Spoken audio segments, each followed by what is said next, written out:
La Revolución Filosófica de Prusia en el siglo XVIII. Prusia en el siglo XVIII era un reino en crecimiento, conocido por su eficiente burocracia y poderoso ejército. Bajo el liderazgo de Federico el Grande, se convirtió en una potencia europea emergente. La Ilustración en Prusia trajo consigo avances en ciencia, filosofía y arte.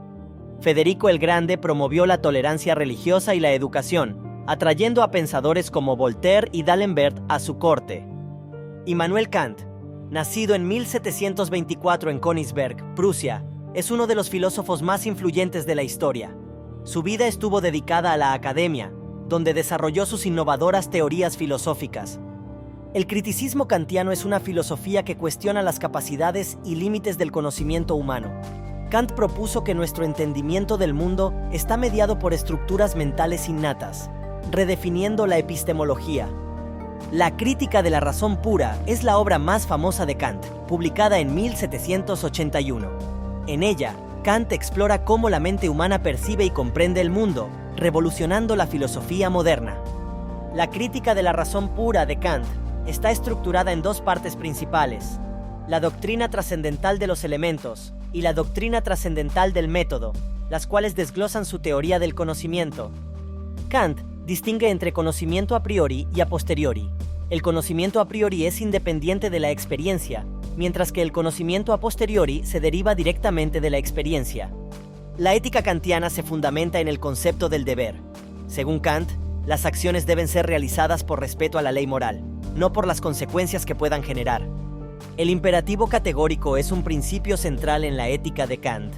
Este sostiene que uno debe actuar solo conforme a máximas que desearía ver convertidas en ley universal. Kant relaciona la autonomía con la moralidad al afirmar que la verdadera moralidad surge cuando los individuos actúan según leyes que ellos mismos se imponen racionalmente, sin coerción externa. La ética del deber de Kant encuentra aplicaciones prácticas en la vida diaria, promoviendo acciones basadas en principios universales. Por ejemplo, siempre decir la verdad independientemente de las consecuencias personales. Kant veía la religión como un marco moral, no necesariamente dependiente de dogmas. Creía que la verdadera religión debía alinearse con la razón y la moral autónoma del individuo. En política, Kant abogó por la paz perpetua y los derechos humanos. Su pensamiento influyó en la creación de instituciones internacionales y en la promoción de gobiernos republicanos basados en la razón. Las ideas de Kant también impactaron la educación, enfatizando la formación del carácter y el pensamiento crítico. Propuso que la enseñanza debía fomentar la autonomía y la capacidad de juicio moral en los estudiantes. A pesar de su influencia, Kant ha enfrentado críticas.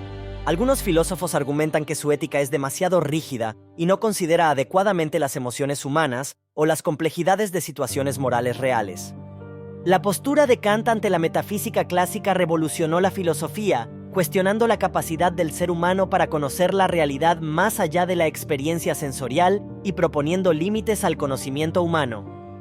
Kant desafió la metafísica tradicional al introducir el concepto de los fenómenos y los noúmenos, distinguiendo entre lo que podemos percibir y lo que está más allá de nuestra capacidad de percepción. El legado de Kant en la filosofía moderna es inmenso, influyendo en corrientes como el idealismo alemán, el existencialismo y la fenomenología, marcando un antes y un después en el pensamiento filosófico.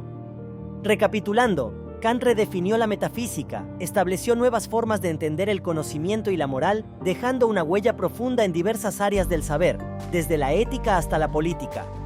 Invitamos a los espectadores a sumergirse en la crítica de la razón pura y a suscribirse al canal para seguir explorando las ideas kantianas y su impacto en la filosofía contemporánea.